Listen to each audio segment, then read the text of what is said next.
And ఈ cinema Telugu dubbing చాలా మంది డిమాండ్స్ వ్యక్తం చేస్తున్నారు. ట్విట్టర్‌లో వైరల్ అయిపోయింది. ఆ విధంగా కోరుకుంటున్నారు. సినిమా టీమ్ కూడా తెలుగు యోచనలో అంటే తెలుగులో డబ్ చేసి రిలీజ్ చేసే యోచనలో కూడా ఉన్నట్టు తెలుస్తుంది సార్. అండ్ జూనియర్ ఎన్టీఆర్ గారి పేరు కూడా తెరపైకొచ్చింది. ఆయన డబ్ చేయబోతున్నారు. ఆయనతో చెప్పిస్తే కూడా బాగుంటుందని చెప్పేసి మరి తెలుగు డబ్ ఏమైనా ఎక్స్‌పెక్ట్ చేయొచ్చా సార్? డెఫినెట్‌గా అమ్మా. ఇవాళ సినిమా దేశవ్యాప్తంగా హ్మ్. ఇవాళ సినిమా థియేటర్‌లో చూస్తూ ఉంటే జనాలు లెగిసి అంత ఆవేశపడుతున్నారంటే ఎమోషనల్ అయిపోతున్నారు. ఎమోషనల్ అంటే మన దేశం మీద మన ప్రజలకి ఎంతో ఉంది. దాన్ని మనం ఇన్నాళ్ళు మోసం చేసాం ప్రజలు.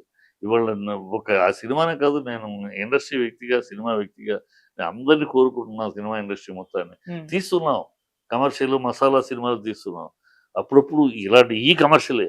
ఇప్పుడు ఎంత పెద్ద కమర్షియల్, పెద్ద హిట్ అది. అవును. కమర్షియలే. ఇవి కూడా తీయాలి. మనం సినిమా వాళ్ళం, మన క్రియేటర్స్ మన క్రియేటర్స్ ఈ హిస్టరీని ప్రజలకు చెప్పాలి.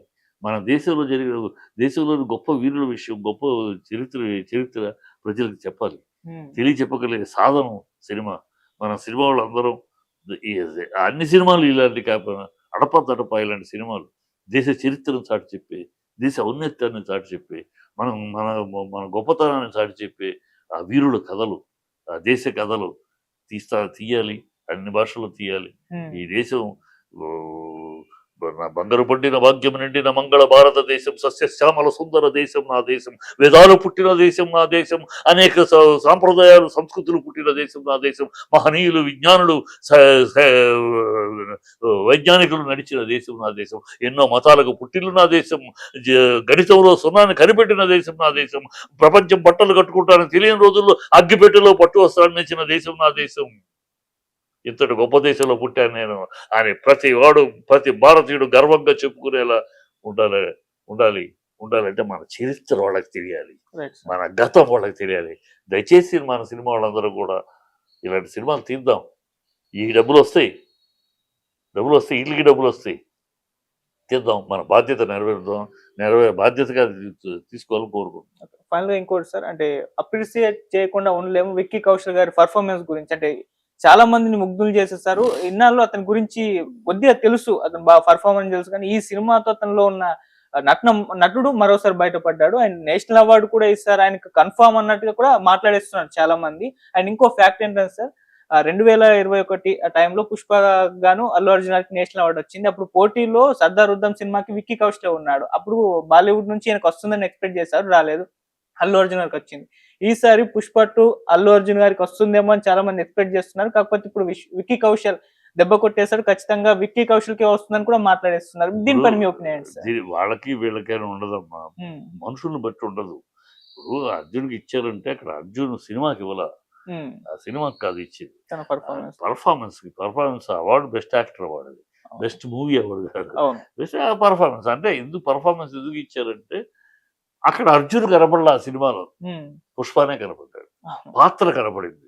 పాత్ర చేసిన నటుడు కనపడలా. హ్మ్. అది పర్ఫార్మెన్స్ విలువ అంటే. హ్మ్. పర్ఫార్మెన్స్ విలువ ఎలా గేజ్ చేస్తారంటే అక్కడ ఆర్టిస్ట్ కనపడ్డాడా, పాత్ర కనపడింది. ఓకే.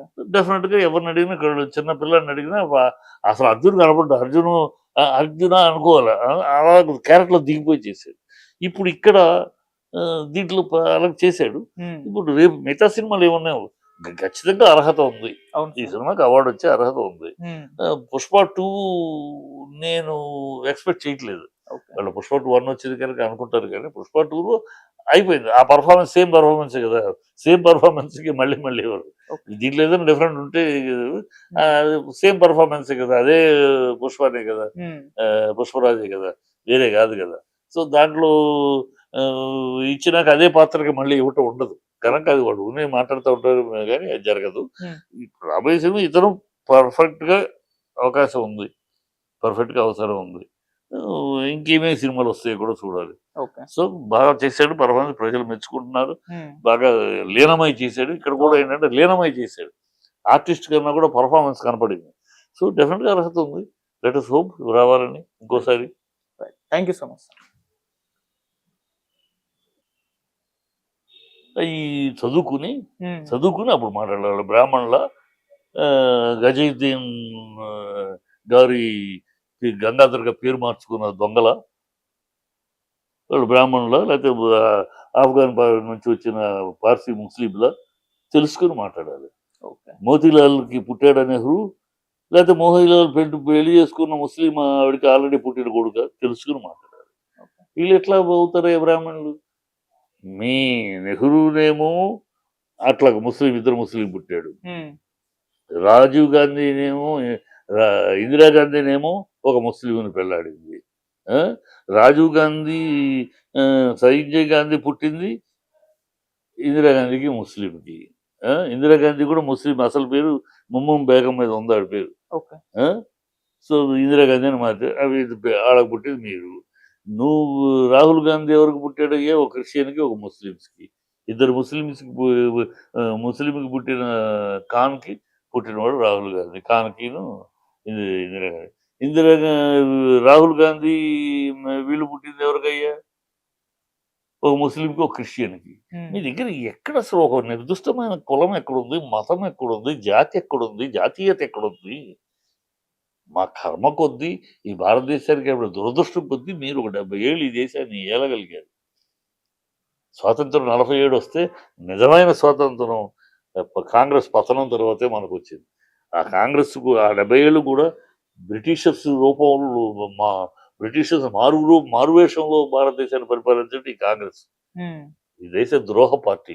ఇప్పటికీ చూడండి, చైనాతోటి సఖ్యతగా ఉండమంటారు. చైనా మన మీద విషం కక్కుతాం. చైనా మనని అణచాలని చూస్తూ ఉంటుంది. చైనాతోటి స్నేహంగా ఉండాలి, విరోధం వద్దంటాడు ఆ పెట్రోడా. రాహుల్ గాంధీ ముఖ్య అనుచరుడు. ఈ పాకిస్తాన్ని మెచ్చుకుంటారు, చైనాని మెచ్చుకుంటారు. ఈ దేశానికి ద్రోహం తలపెట్టే ప్రతి ఒక్కరితోటి వాళ్ళకి సఖ్యత. వాళ్ళకి ఈ దేశమే కాదంటాడు ఒక మీటింగ్లో విదేశీ గడ్డ మీద వెళ్ళి రాహుల్ గాంధీ. వాడికి ఏమి ఇంగిత జ్ఞానమో, ఒక విజ్ఞానమో ఏమీ లేదు. ఏదో ఇది ఈ ఇండియా అనేది మాది అన్న ఒక అహంకారం తప్పితే అది పోయింది. ఇప్పుడు ఎక్కడికక్కడ 0-0-0 తొక్కేస్తున్నారు. అధపాతాళానికి వెళ్ళిపోతుంది కాంగ్రెస్. దానికి రాబోయే కాలంలో పుట్టగతులు. ఎందుకంటే సోషల్ మీడియా ప్రజలందరూ అప్రమత్తం అవుతున్నారు. అయ్యో, మనం ఇంత గొప్ప దేశమా? ఈనాళ్ళు మన దేశం గురించి మనకే తెలియలేదే, ఇవాళ కదా తెలుస్తుంది. ఇంత గొప్ప దేశంలో పుట్టాము మనం, ఇంత కల్చర్ మనకుందా అనేది ఇవాళ తెలుసుకుంటున్నారు ప్రజలు. ఈ 70 ఏళ్ళుగా ప్రజల్ని ఆంగ్లేయులే బెటర్ అండి అనుకునేవాళ్ళం కదా. అంటే అంత దౌర్భాగ్యపు చరిత్ర దాచిపెట్టి మరుగున పెట్టి వాళ్ళకి కాలక్షేపం చేశారు. ఎందుకంటే వాళ్ళకి హిందూ దేశము, హిందూ సంస్కృతి, హిందూ సాంప్రదాయం వాళ్ళకేమి వంటపడటం కాదు కదా. వాళ్ళు ముస్లిమ్స్ పైకి టోపీ పెట్టుకుని డ్రామా చేశారు. వాళ్ళకి కావాల్సిన ముస్లిం.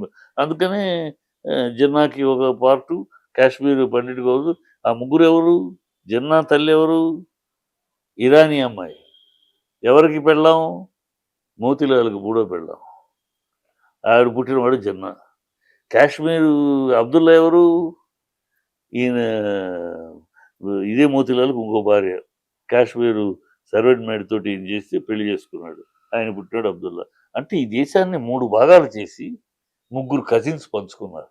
ఒక భాగం జిన్నా, ఒక భాగం నెహ్రూ, ఒక భాగం ఇది వీళ్ళ చరిత్ర. వీళ్ళ దౌర్భాగ్యం. ఇది ఎవరో నేను కట్టుకదా కాదు, నేను చెప్తున్నదా కాదు. ఆ పుస్తకంలో రిటర్న్ డాక్యుమెంట్.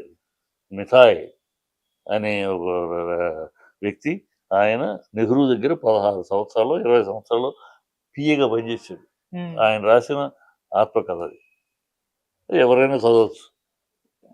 ఇంత చరిత్ర, ఈ చరిత్ర మరుగున పెట్టి వీళ్ళేదో దేశభక్తుల్లాగా, వీళ్ళేదో దేశం కోసం అన్నట్టు పిచ్చ డ్రామాలు చేశారు. వాళ్ళు ఒక్కొక్కటి బయటపడతాడు. పాపం ఎన్నాళ్ళు ఉంటుంది? పాపం పండింది వాళ్ళు బయటపడుతుంది. ప్రజలు ఈ కాంగ్రెస్ ని రాబోయే కాలంలో అధఃపాతాళానికి తొక్కుతారు. నా దేశానికి ఎంత ద్రోహం చేసి ఈ పార్టీని బతకనెవరు తొక్కేస్తారు. ఓకే.